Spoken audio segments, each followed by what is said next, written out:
Lovely. We should begin. Thank you. Please. Okay. Thank you. Okay, anyways, thank you very much for the introduction. Why do I hear myself?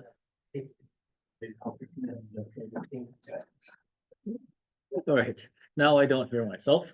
Thank you very much for the introduction. It's a great pleasure to be here. I see a lot of friends, and also sort of thank you for letting me be the honorary Japanese speaker. There's always like apparently a Japanese person who's in the group of speakers.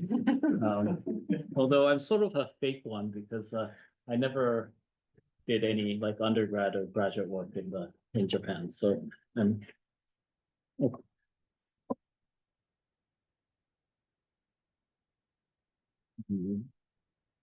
Where's the window? No, you somehow it disappeared. Okay, full screen.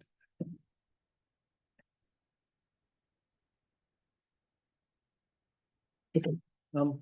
So the title is sort of complicated looking, but it's joint work with Voma Krutowski, who's here and who's on, I guess he's not yet on the job market, but next year he'll be on the job market.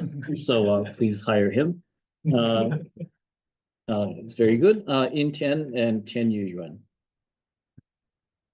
So the goal of today's talk is to give a given a smooth closed n-dimensional manifold M and a kappa tuple of base points on M, define a Morse-type A-infinity algebra called the based multiloop A-infinity algebra, and show the equivalence with the higher dimensional Heegaard Floer A-infinity algebra of kappa disjoint cotangent fiber P star M.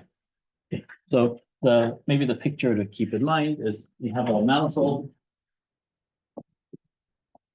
M, and you want a kappa tuple of base points. So you write a bunch of dots.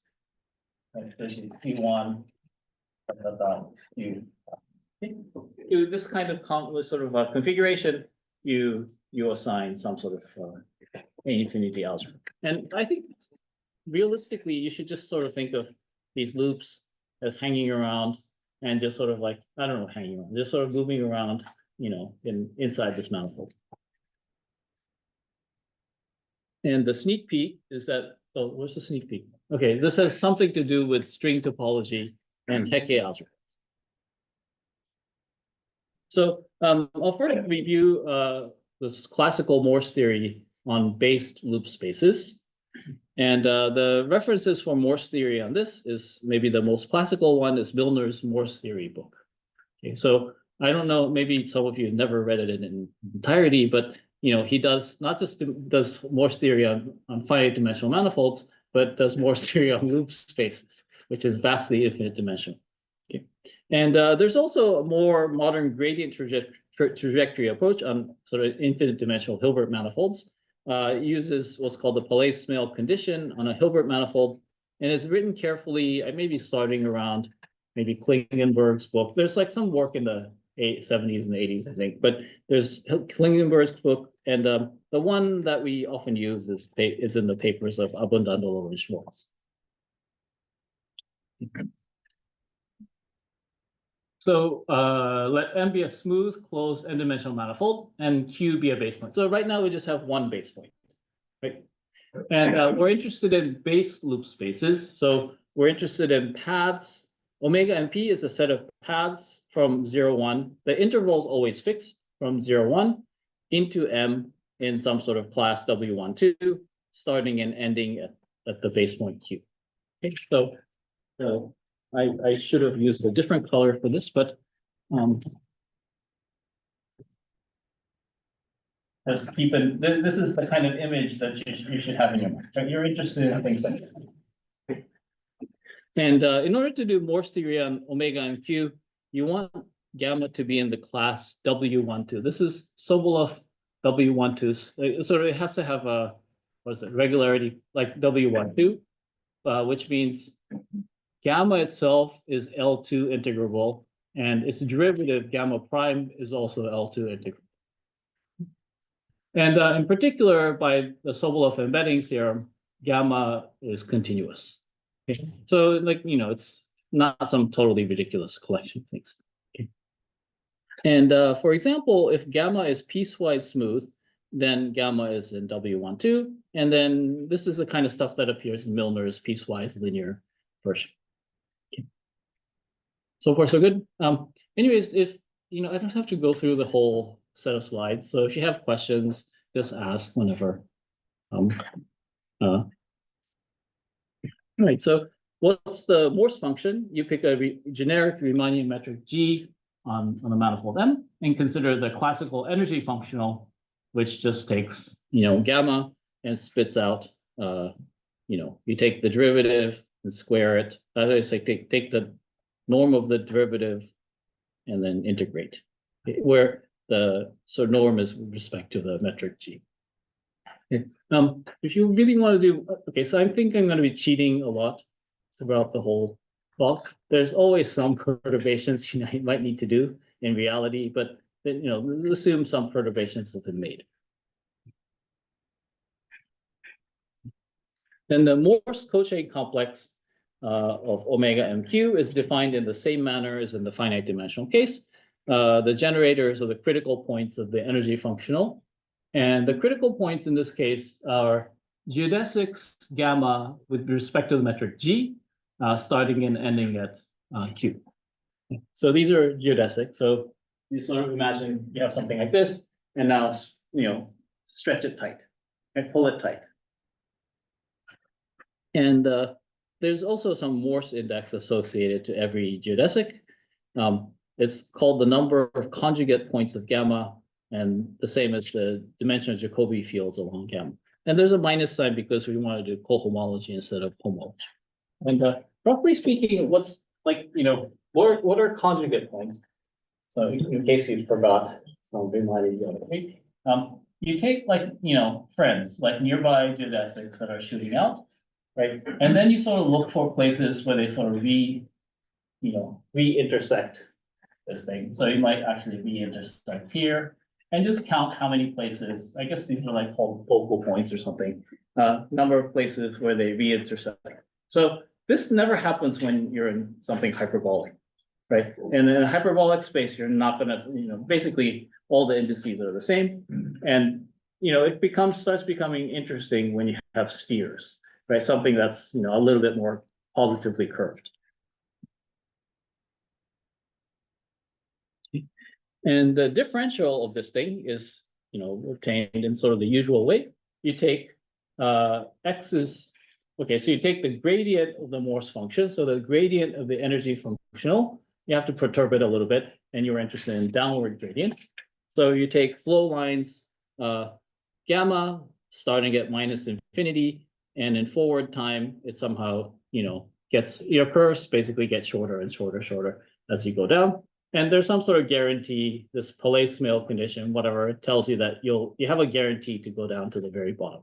There's somewhere in the, like, you get to another grid. Okay. And the differential of gamma is the number of such trajectories from gamma to gamma prime times gamma prime.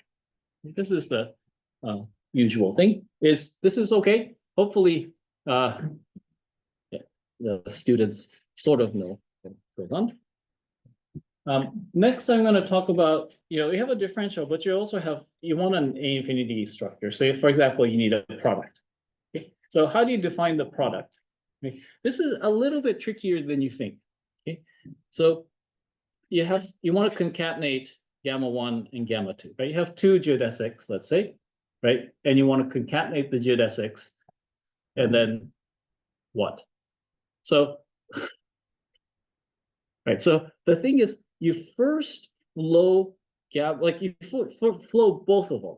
Like you have gamma 1 and gamma 2. You do Morse gradient trajectory. So you sort of imagine you're on a sphere and you have like an equator, right? And you start flowing. The way you sort of shorten is that you have a sphere like this, and you have like the geodesic, right? And it starts shortening sort of like this, right? on one side, you start like flowing down, on the other side, you start shortening, right? So that's like the beginning point, like here and here. Right? Can you see my cursor? Yeah, so here, go down, and then, okay, unfortunately, there's some sort of time delay because of the zoom. But anyway, so you sort of flow, and then at some point, it doesn't matter when, right? You still have the same, it's base point loops, so the base points are still the same. At some point, you have the freedom of concatenating them, right? So you flow like this, and you have another one that you're flowing, right? And at some point, you can concatenate them. Okay? And you concatenate and then flow using the Morse, the downward gradient trajectory. So the procedure a little bit tricky. So you sort of flow using Morse for each one, and then concatenate at some random place, right? And then flow down. Question? Yeah. This might be a Riemannian geometry thing. Is the concatenation of these two still geodesic with the? No, it's not at all. So like even if you have, yeah, so a typical kind of thing that happens is like you have a geodesic, right? And usually like, for generosity, usually the starting point and the point, you want to be separate. And then you want to concatenate with another one like this. And you're always almost always gonna have a corner. And so you have to straighten this and so on. So there's some funny stuff going on. So that's the Pontryagin product.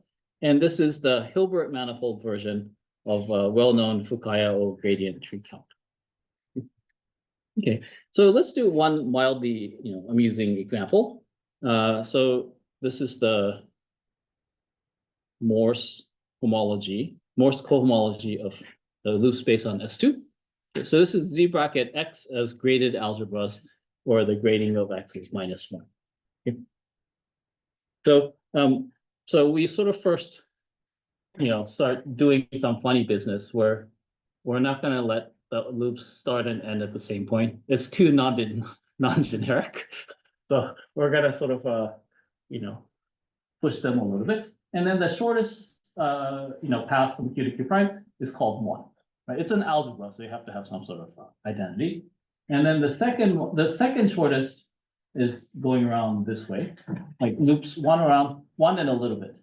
And there's some funny thing you can do called put on a funny Finsler metric. You can sort of do some perturbation, put on funny Finsler metric, where going backwards is super long.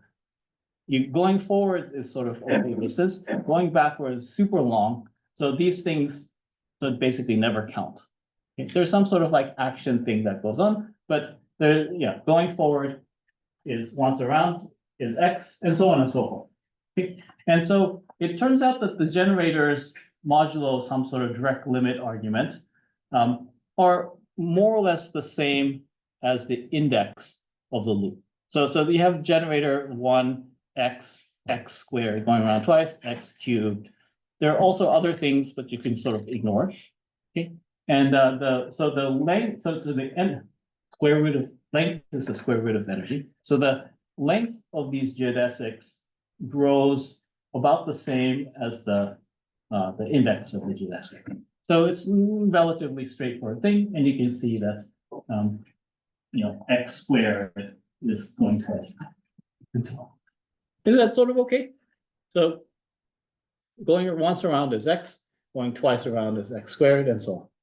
But the funny thing is, if you use the standard round metric on S2, then there's a lot of confusion. Okay, so why is there a lot of confusion? Because you have a sphere, right? Right, and then you take geodesics from a point to another one, but then you have like a whole S1's family, like you have that's an equator, right? If you sort of rotate the equator, you still start and end at the same place. So you have an S1 Morse family of generators, and usually, well, you say, okay, one of them is like the lowest generator, lower generator, which one of them is higher, right? And so now you're going to have two generators, right? One of them has to have index -1, the other has to have index -2, and they're almost the same length. And then how are you supposed to have like something times something be, the multiplication gets really weird if you think a little bit. But if you do this weird Finsler's thing, it doesn't happen. So you can have fun if you want to think about this for the rest of the hour, feel free to think about it. It's really weird. So now we'll talk about the base multiloop A-infinity algebra. It basically means instead of having one point, you're going to increase it to kappa points. And there's, you might think, well, what's so good about this? It's sort of weird. You actually get quite a bit more. So it's the generalization of above to kappa loops with one extra ingredient from string topology. So let Q be the disjoint kappa tuple of points on the manifold, and the chain complex is generated by kappa tuples of geodesics. So this time, you can go from the first one. So the first one is gamma 1 sigma 1 means it starts at the first strand and ends at sigma 1. And sigma is some sort of symmetric group element, and you're allowing all possibilities. So you can go, so schematically, and also before you know it, I'm going to start pretending the initial point and the terminal point are different. So you have like the Q's, Q1, Q2, Q3, Q4, and you have like Q1 prime, Q4 prime, and you might have geodesics like this.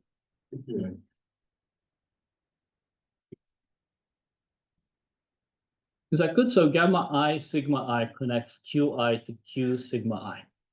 Okay. And here I'm sort of assuming, just for generosity purposes, there are different points to start. Are there any questions about that? Is this sort of okay? Okay. And the differential counts Morse gradient trajectories between kappa tuples, right, of something like this, and another kappa tuple of geodesics, with one extra ingredient from string topology. So you have a bunch of paths, right? And then whenever the paths intersect at the same time, right? All these are parameterized by the same, like in the unit interval 0, 1. Whenever they intersect at the same time, you have the option of resolving. Okay. So over there, like you have a. Oh, you have a. Let me finish my sentence and I'll. Yeah. So suppose they intersect at some point, right? And then you get to resolve, meaning you switch from. They're intersecting like this, and then you get to sort of switch it to. Yeah. So it's like a piecewise smooth thing, and then flowing starting there, right? So you have some intersect. They have to intersect at exactly the same time, right? So we'll just call this synchronous, some sort of synchronized situation. They have to be synchronized, and then when they, and then at this point, you can either go straight. You can either do nothing, so you can keep on going straight. That's a valid trajectory, right? Or you can actually sort of do this and split. So there are like two trajectories. If there's one crossing, there's sort of two possible trajectories coming out. And then you sort of flow, and then maybe have another intersection. So you can have the option of either going straight or resolving. You sort of keep on going until you get to some sort of a critical point, collection of critical points. Is this sort of okay? Okay, so let me repeat, right? You have some things, right? Let's say two strands that are parameterized by the unit interval, okay? And you sort of apply this downward gradient thing, like you sort of get shoulder, right? And whenever they intersect at the same time, so in 2 dimensions, it's actually sort of funny because, right, you might have this, right? You're always going to be intersecting, right? And there's a different variant of the string bracket where it's called the string bracket operation, where you can actually resolve whenever there's an intersection. That's a non-synchronized intersection. Okay? That's also a valid and very interesting thing to do. But in our case, I want synchronized intersection. So what does this sort of mean, right? If in this case, let's think of it sort of more 3-dimensionally. So you take the time derivative, time direction this way, right? If you think of it as sort of and you sort of take the trace, you take the manifold, cross with the interval, and then you sort of, draw the trace of this geodesic or this path, then you're gonna get some sort of braid-like thing, right? So, they look like they're intersecting, but in reality, maybe one of them is passing through this point earlier than another one. So maybe you can draw something like that, more three-dimensional. And then sometimes they will actually intersect at the same time. Okay, so that's a MFLS, multi-loop flow line with switchings. Good? Sort of? Oh, you had a question. Yeah, from previous slides, so probably it's always assumed that or probably you said it already, you always perturb the matrix, so everything's fine, the number of these geodesics and Yeah, so so maybe I also forgot to say something about the downward gradient the gradient trajectory also needs to be perturbed. There's like a large class of things that you can use, called pseudo gradients. And in the Morse theory, it's pretty flexible. There's a lot of stuff you can do. Yeah, so we have this MFLS. And so the base multi-loop A infinity algebra is this following weird thing. Is the moduli space of multi-loop. You take the moduli space of multi-loop MFLS's and let D of gamma be gamma prime times H to the number of resolutions that you need to take, and then the number of trajectories of that kind. And then the index, in some dimensions, the H bar has no degree, but then I think in this case, in general, H bar actually has some sort of degree. So it's not index of gamma prime minus index of gamma. It's index of like H bar to the appropriate power minus times gamma. Okay, and one theorem is that D squared is 0, and the analogously defined higher A infinity operations satisfy the A infinity relations. Okay, and so we can define something, and the following will sort of describe some things in the case you have a surface. Yeah. Is H bar in ground field, or what is H bar? H bar, there's some sort of formal variable. So, do I want it to be power series or not? I can't remember, but there's some extra coefficient that you put in. Yeah. Okay, so there's a bunch of theorems which is sort of similar. So the multi-loop infinity algebra for R2 is the finite Hecke algebra of type A. And then more generally, if you have sigma, which is not S2, but is a closed surface or a closed surface with finitely many points removed, then what you get is the surface Hecke algebra of type A due to Morton and Samuels. Excuse me. Does it mean that, do you mean that the higher infinity products vanish? In some of them, they're so obviously vanishing. So in these cases, This case. it's an algebra. It's not even a DGA, because everything is supported in degree 0. So it's just an algebra, no D. And then in the S2 case, there is a DGA, there is a D. And because the underlying geometry is either like R2 or some negatively curved thing, so all the loops have no conjugate points on them. And here the fat Q means is just 1 point. Say again? This is just 1 point. Q is now this like kappa tuple of points. Like I now have this. And you're getting the Hecke algebra for type A kappa. Type A, yeah. Oh, type A kappa, with kappa in it. Yeah.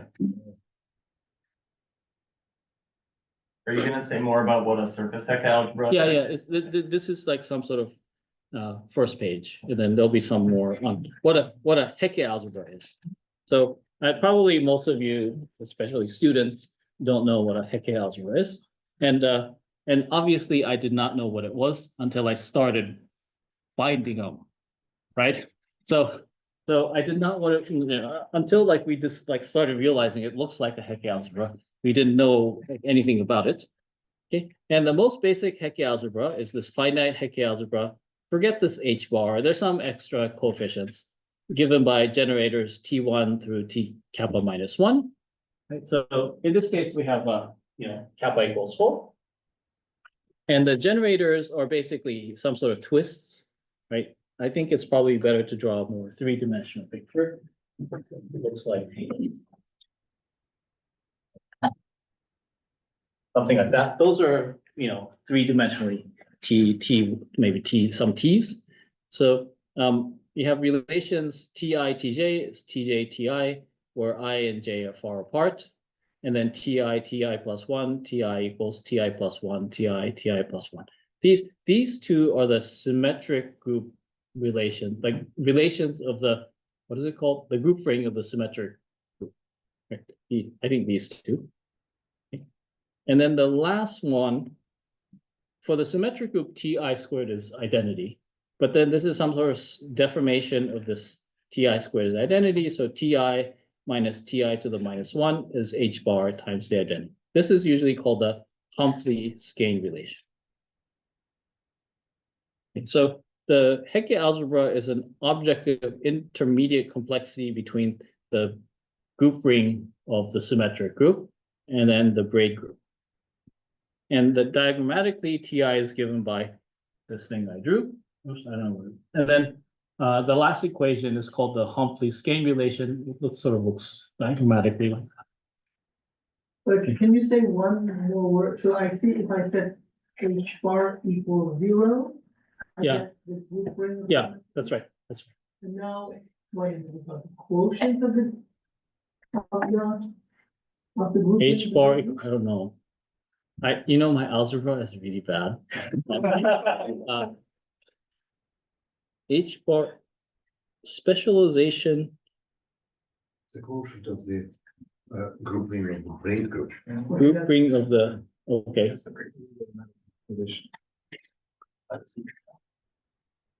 Sorry, it's the kind of thing which I'm always perpetually confused by. So sometimes you specialize H bars to various things. The quantum topologists write this H bar as Q minus Q inverse. So you might be sort of more familiar with this.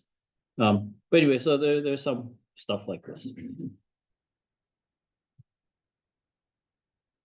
All right, so we have the Humphrey-Skene relation, and then the surface Hecke algebras are, sort of slight generalization of this kind of thing. So you start with a braid group on kappa strands, and then the braid group on sigma.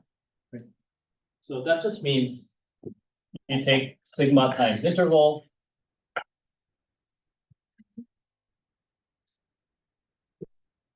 Like this, right? And then you have kappa strands. And then you draw some embedded thing with the requirement that, the strands have to intersect each level transversely. So you could have other things that sort of loop around. And then you're interested in, what is it, up to homotopy. So a braid is a one-dimensional submanifold, maybe it's equivalence classes, things like this. Whose boundary is at Q cross 0, 1. So you take a copy of Q above here, and then copy of Q here, and you have to start at an end.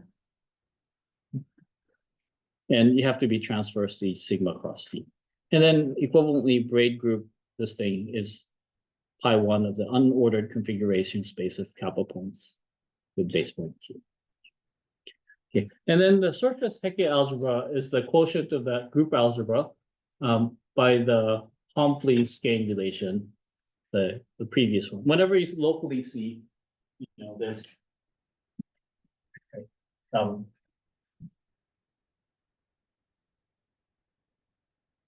Something.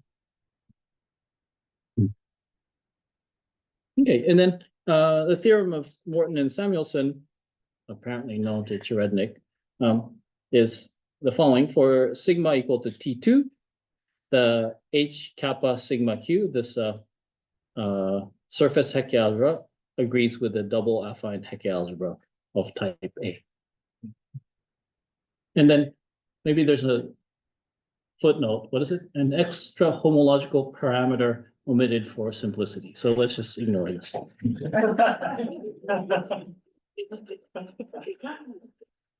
Yeah. So this is some sort of specialization of the double affine Hecke algebra.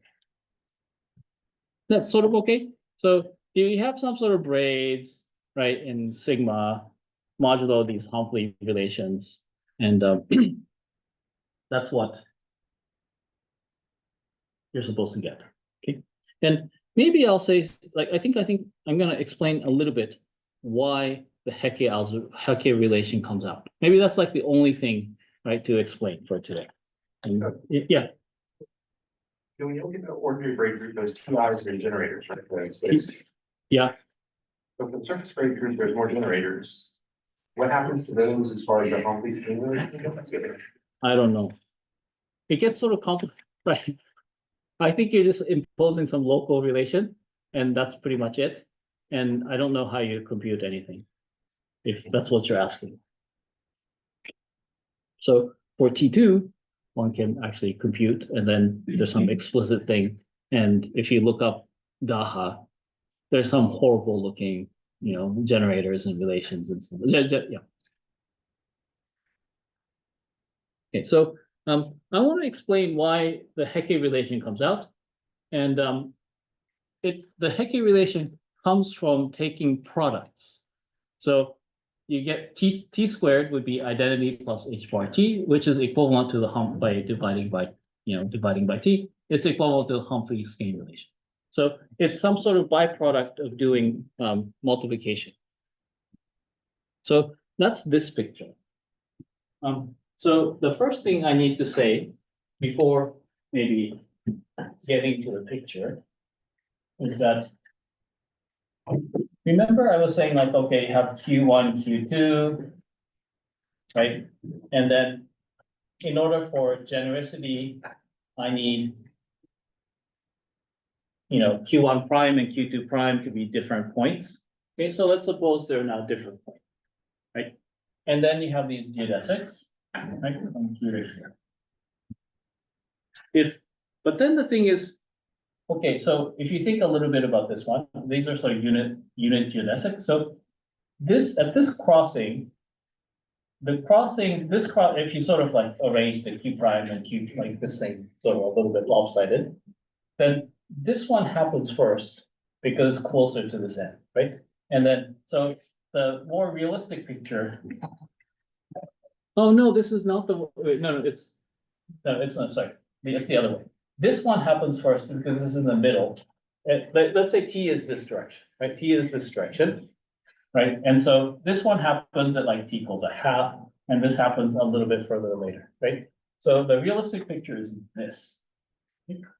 If I sort of included the T direction and drew somehow a three-dimensional picture of what this geodesic is doing.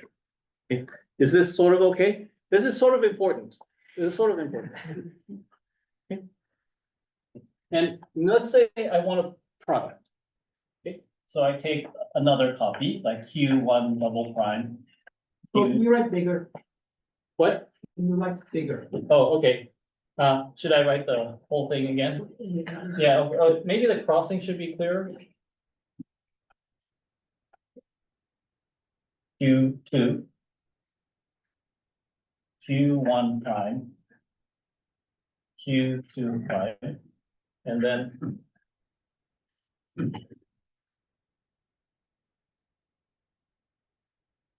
that's somehow realistic picture if you take the T direction to be out of the black.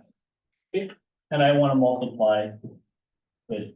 So the product means I take something, I have to do some identification, right? This is the same as like this, like you have to do some diffeomorphism, but let's pretend Q1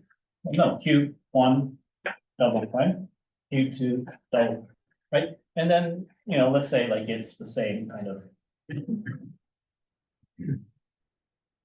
I'm not sure, like maybe this is shorter than, so maybe it's sort of okay, right? Right.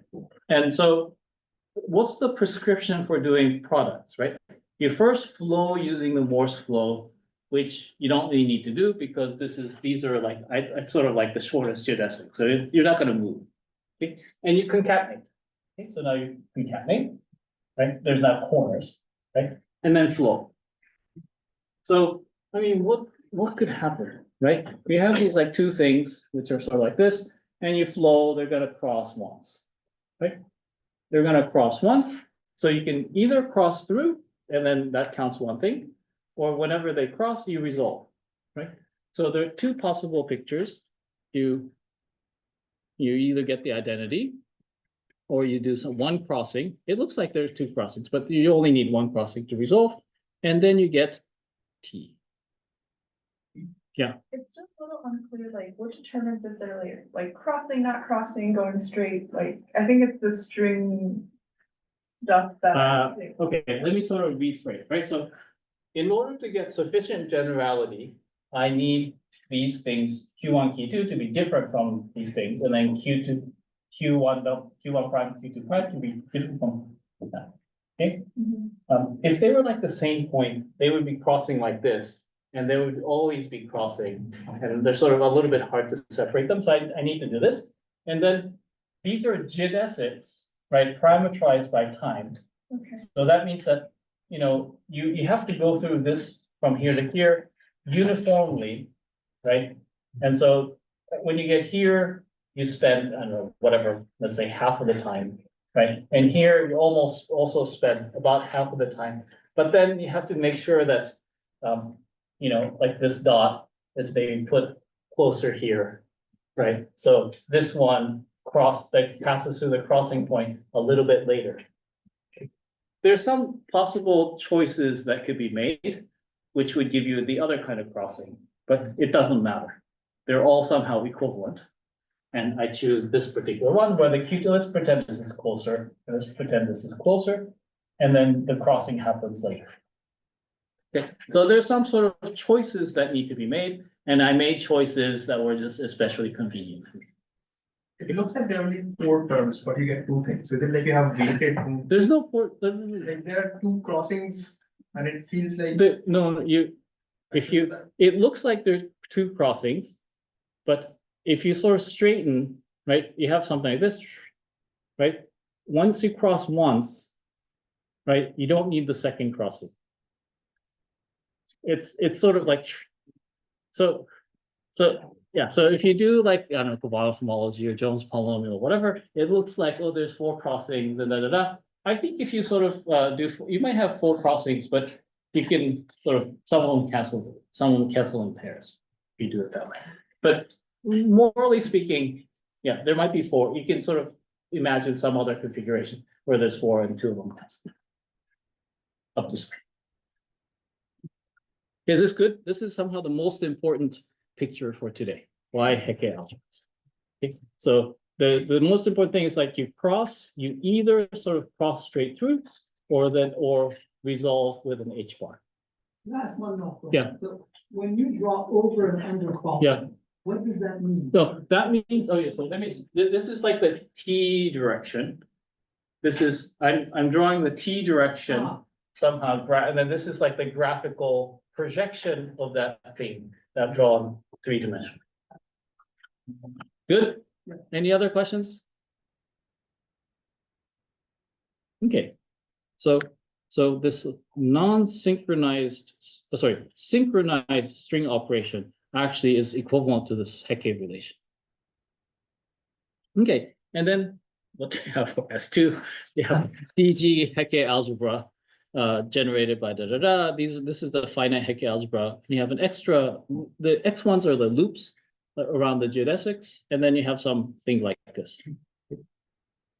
And then unfortunately, and there's a differential, and then there's a C, which should be 1 because the C is sort of analogous to the C that appeared in the Daha, which was suppressed.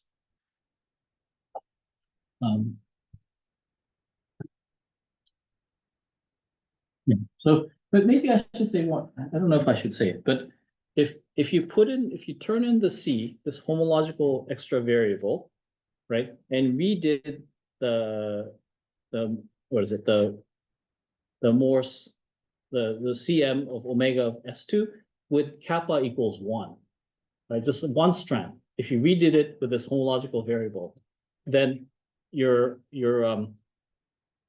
what you get is not the z bracket x with x in degree -1. You actually get something else. You get z bracket x squared. So you only have degree 2 generators. And those of you who know something about, I don't know, Kovalov-Rosansky homology and so on, you can sort of see maybe some shadows of this kind of thing showing up in this business. Okay, and the reason this is sort of expected is that the dahas are supposed to be like if you sort of cut a 3-manifold along a torus, the daha or the category of modules over daha, right? It's supposed to be sort of the category that you should assign to a surface, to sigma. So the category you assign to this thing, this algebra is horrible. It really is horrible. And we spent a lot of time trying to compute various things with it. Not very successfully, yeah. What's C here? C is some extra variable you can set to 1 for the time being. So remember there was some sort of there's like extra homological parameter omitted for simplicity, which was suppressed. And there's an extra parameter called C in this daha, which if activated corresponds to the other one over there. And X1 here is like equator. Yeah, X1 is there's only one equator that's involved.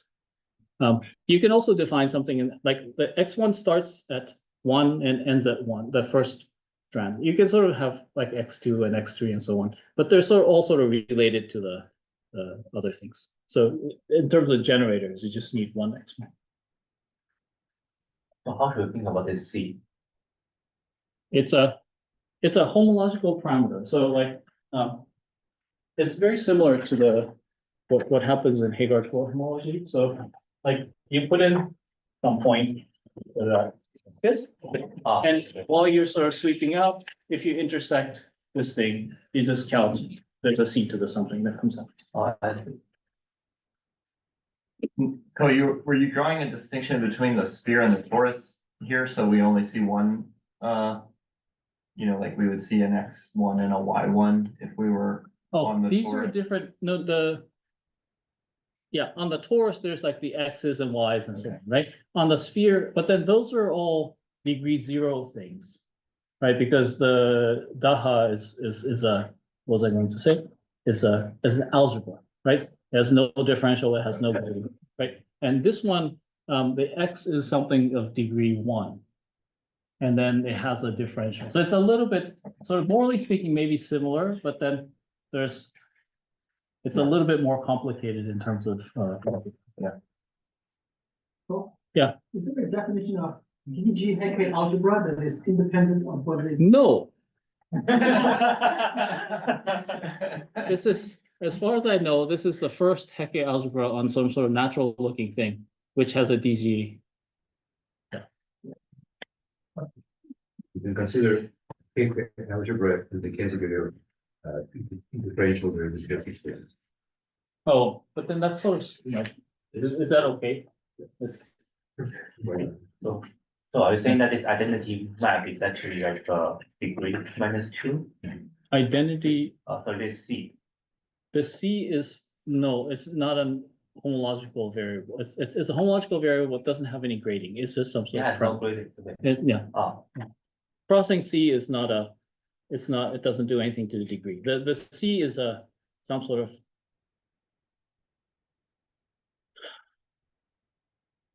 It gives you sort of like a filtration on this thing, although you can go back and forth, so it's not really a filtration. It just keeps track of homological intersection. Good. Yes. Any other questions? I think this is probably about as much as I wanted to really explain. And then there's some extra stuff that you can enjoy if you'd like. So this is this higher dimensional Heegaard Floer homology stuff. Okay. So given a genus G surface, sigma. Oh, maybe I should say back to the DG the Heck algebra. So I did the case of some surfaces. You already had dots on surfaces, and you so fun for a good exercise for a good student. Do it for R. Okay. Manifold is R, or like S1, it doesn't really matter.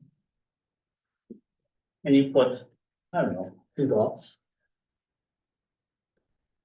What do you get? So maybe the short answer is I think I can't remember, but there's the thing you want to compare it to is there's an algebra that's often associated, there's a DG algebra that's often shows up in Heegaard Floer homology, usual Heegaard Floer homology, called the it's not the more complicated version called the ordered strands algebra. It's called the LOT algebra. LOT for Lipschitz, Oshva, Thurston, defined by Kovanov. Right?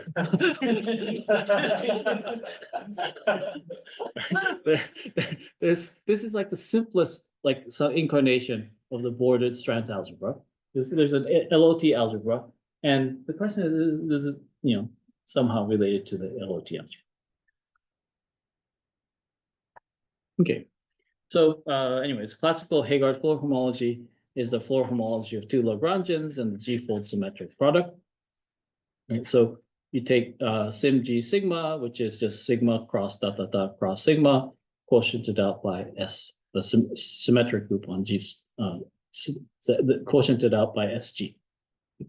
And it's been almost unreasonably effective at answering all sorts of low dimensional topology questions. Yeah, too many to say, but like, you know, knots and links, 3 manifolds, contact structures on 3 manifolds, surfaces in 4 manifolds, and symplectic structures on 4 manifolds. Sort of unreasonably effective. Okay. And the higher dimensional Heegaard Floer homology, I'll say like HDHF, developed in collaboration with Colin and Tien, replaces sigma by higher dimensional symplectic manifolds, such as T star of M. Okay. And in other words, we'll be modeling the Lagrangian Floer homology, and I'm not even sure what we're modeling, but let's say Lagrangian Floer homology on the Hilbert scheme of kappa points on X, let's say. And there's actually a lot of stuff on Hilbert schemes and things like double and Dahas and so on. But in all of these like incarnations, you know, in I don't know, geometric representation theory and so on, the T star of something is always a holomorphic symplectic manifold. Okay, so for example, if you have a surface sigma, right, you don't view it as a symplectic manifold, you view it as an algebraic curve, and you do like T star or whatever with it, right? So for us, T star M is a symplectic manifold, not a holomorphic symplectic manifold, as is customary for people working on Hilbert schemes. So like if you open Nakajima's book, right, you see symplectic manifold. It is not what you think it is, right?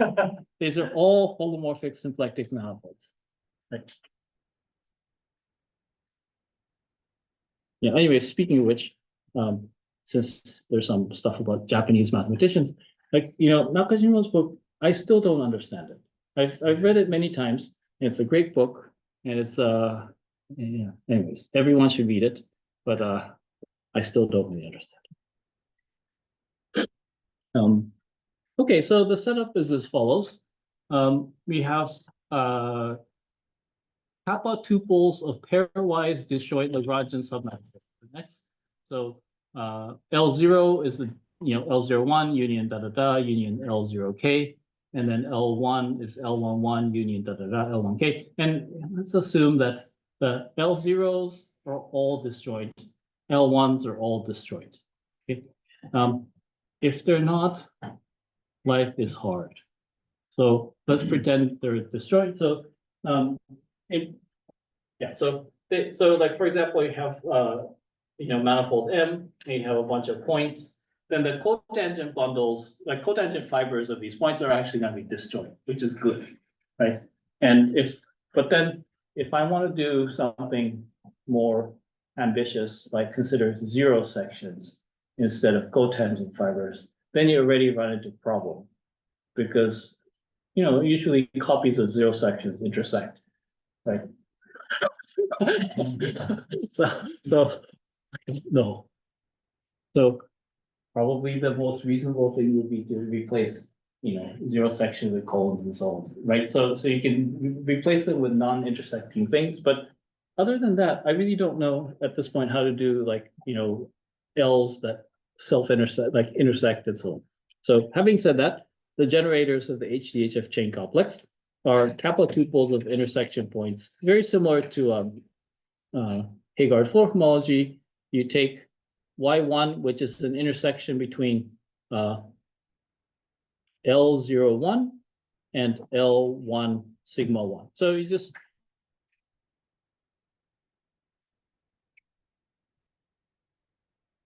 how much time do I have? About 10 minutes? Yeah.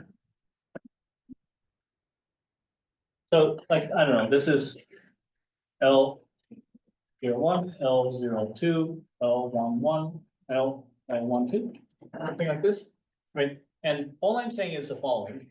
I can take this one, L11 and L02, but then once you use these, like you just pretend these are invisible. Okay? And then you sort of take this intersection. Right? Or the other option is you can take this one, and once you use these, this is invisible, so you take that. And so if you're on this grid, if you have like one, if you take in this grid, right? There's if there's like kappa strands this way, kappa this way, then somehow each thing that looks like an intersection point corresponds to kappa factorial, like collections of points. Okay, so we have this, and then the differential is analogous to the cylindrical reformulation of Heegaard Floer homology due to Lipschitz. And so we count homomorphic maps like this. So maybe the better way to think about this is you're interested in this theory is somehow like a halfway house between doing full, what's usually called like full SFT, full Lagrangian Floer homology of higher genus and so on, and doing just counting curves, like counting disks, right? So this is like a halfway house between the two things. So you're counting homomorphic curves that map to, right, X, right, that have image in X, but then also, so it could be sort of some complicated looking thing. You could have homomorphic curves that look like these, but then you also need to sort of map to the, let's pretend like you have a product of two things, but almost complex structures product. So the first condition is that it actually needs to be branch covering over R times 0, 1. So it needs to somehow branch cover over this one, right? So you first need some sort of a contribution for thinking about things on the Hurwitz scheme, which is Hurwitz space, which is space of branch covers over something. Right, so you first require that something, a higher genus curve, branch covers over a disk, and then sort of you have this F dot, it has to branch cover, and then you sort of map inside X. So you're counting sort of arbitrary genus homomorphic curves, and counting higher genus homomorphic curves is sort of a tricky affair. But if you force it to be this branch covering over this, then the compactness issues and so on just sort of all vanish, and you can do this kind of count. And then I'm running out of time. Oh, no, maybe it's okay. I'll just talk about this. So you now count moduli spaces of holomorphic maps to R cross 0, 1 cross X, such that the boundary of F dot has 2 kappa boundary components, and each component, so there's so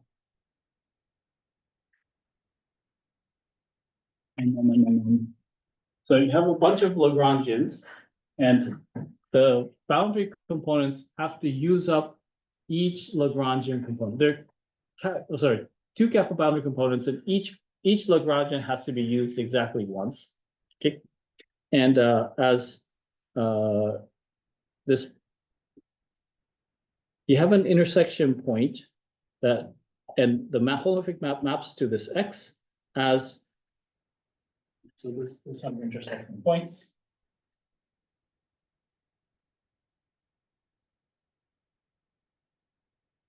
And the X is a tuple of intersection points, sort of like this, right? And you know, some there could be things that look like these too. And as S goes to plus infinity, it approaches to some collection of tuples X. And as S goes to minus infinity, you have a collection Y. And then we need this to be a branch couple. Right, so we have this kind of differential, and the most important sort of new feature is that there's an H bar which keeps track of the Euler characteristic of the homomorphic curve. And then in this particular situation of T star M or some Weinstein domain, you can do some sort of wrapped Floer homology. And so you consider some sort of quadratic at infinity Hamiltonian function like that. That's the standard kinetic, anyway, standard term. And you have some sort of geodesic. So if you do the Hamiltonian vector field with respect to this, you get a geodesic flow. Okay, so you have stuff like this.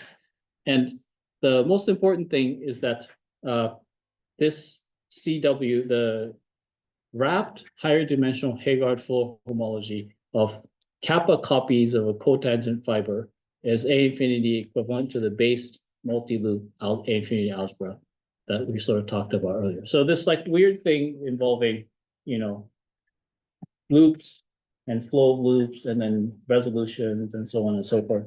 That's actually exactly the same as the higher dimensional Heegaard Floer homology of kappa cotangent, kappa copies of the cotangent. And so roughly speaking, like somehow, so we were sort of doing the and you resolve, right? And sort of pretend now the downward gradient things are Morse or homomorphic curves, right? So we're doing like, I don't know, like your downward gradient flow of the energy thing, right? But pretend now these are homomorphic curves, okay? And then when you sort of resolve, there's some sort of, you know, homomorphic curves get resolved, and yeah, you're interested in the time trajectory, right? So the homomorphic curves come together, and you make this kind of saddle. And the thing you trace out is a homomorphic curve of a higher order characteristic.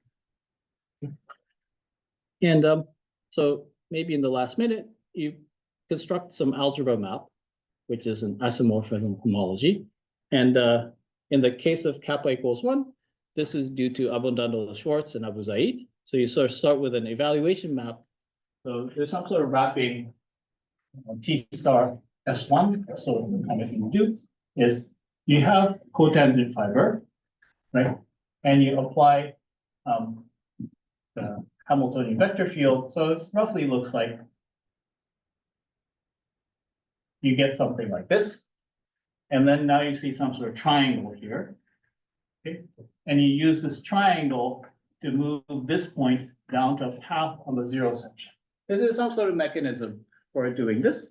And Mohammed treated this quite carefully in the kappa equals 1 case. Yeah. Anyway, and then, but the thing is that there's actually some funny stuff you can do, right?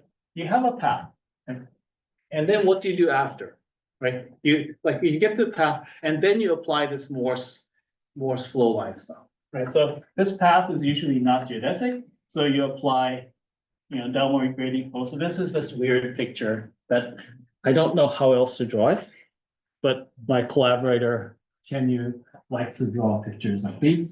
So this is a path, right? And then somehow this indicates that this is the point there, right? And then you sort of apply the Morse gradient, negative Morse gradient trajectory to get to a critical point, right? A geodesic. So you sort of you have this transfer map using Floer theory, and then you apply this downward gradient and get to a critical. And then during this process, you can have switchings and so on and so forth. And if you sort of treat this carefully, I'm not going to say much about it. This is due to Ekholm-Schende following ideas of Fukaya and Chilibak-Fukaya-Lachev using string topology. So I actually don't know. Kenshin and company never wrote this up, right? Is that right? Anyways, this is a great idea, right? But somehow never really wrote this up. And the most concrete incarnations are now like in Ekholm and Schende's paper. But anyway, so somehow the crossings, yeah. So upstairs, sometimes like, okay, so in this, I don't know, mushroom / squid picture, right? You could have, usually you can have like branch points here. And when the branch points cross in here, they become the kind of intersections that you have, the crossings that you have in the string topology. I think that's probably it for today. Maybe, should I say this? Yeah. Anyways, how does it fit in the grand scheme of things? Right. So it assigns a category, the kind of thing for if you apply it to m equals sigma, you get to a surface, you assign a category, and to a 3 manifold, you should assign some sort of module. And based on the scant evidence that I was giving you earlier today about Dahas, and then if you sort of do something proper, like in a certain way, you might actually get things that look like Zorgo bimodules and so on. There's the TQFT should give a 3-dimensional theory corresponding to Kovanov-Rosansky link homology for links in this.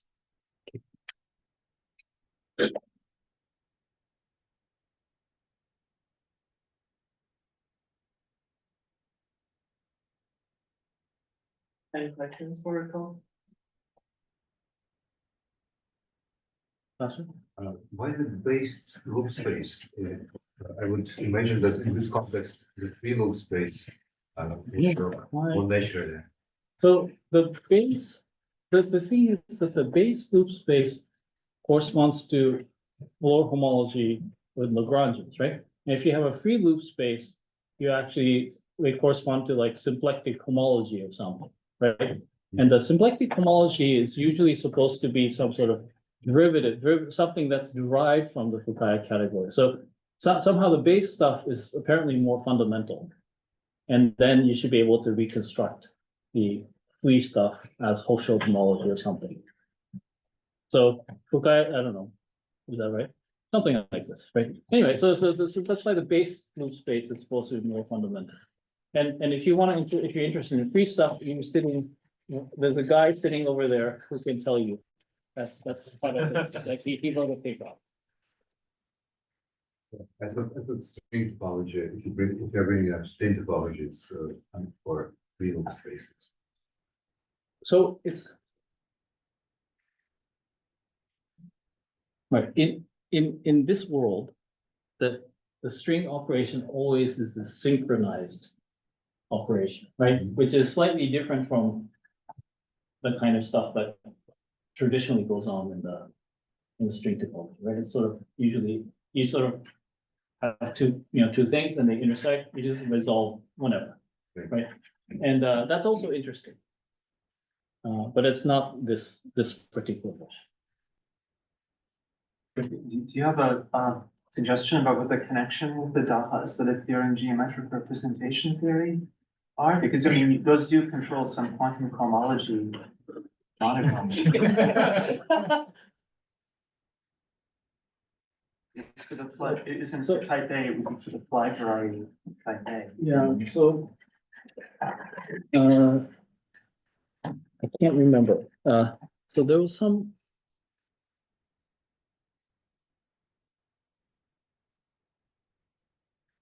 Okay, so can you ask your question again? So Is there a suggested connection with how the double affine Hecke algebra appears in geometric representation theory in relation to the monodromy quantum connection? So for example, like you're referring to things like there's some conjectures about moduli spaces of Higgs bundles or something, and the category of I thought if you just take the quantum homology of the flat variety, look at its Uh-huh. monotron is. That's a dot. That's the,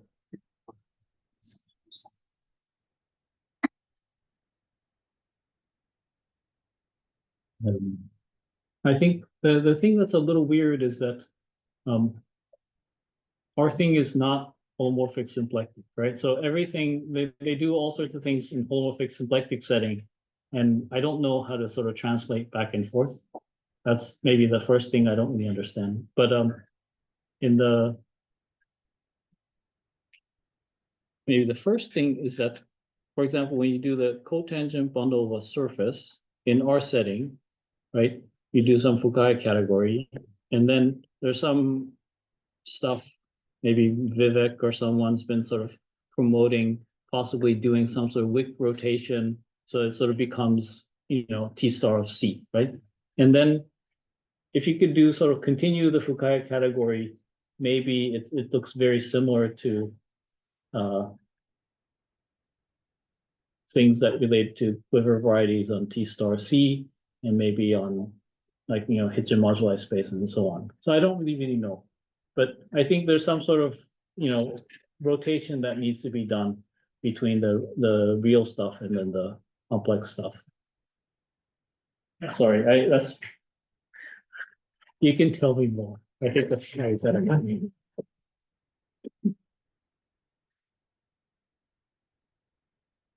Another question? Okay, that's the same call again.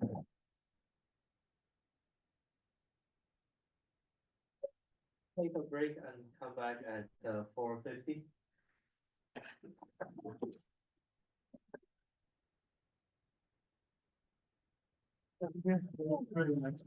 Yeah. Wait, hold on. I'm trying to figure out how to make all of this work before the fun. Like switching between.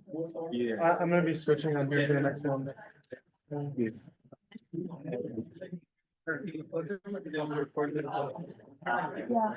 Did you not recording to stop after the talk and then so not record the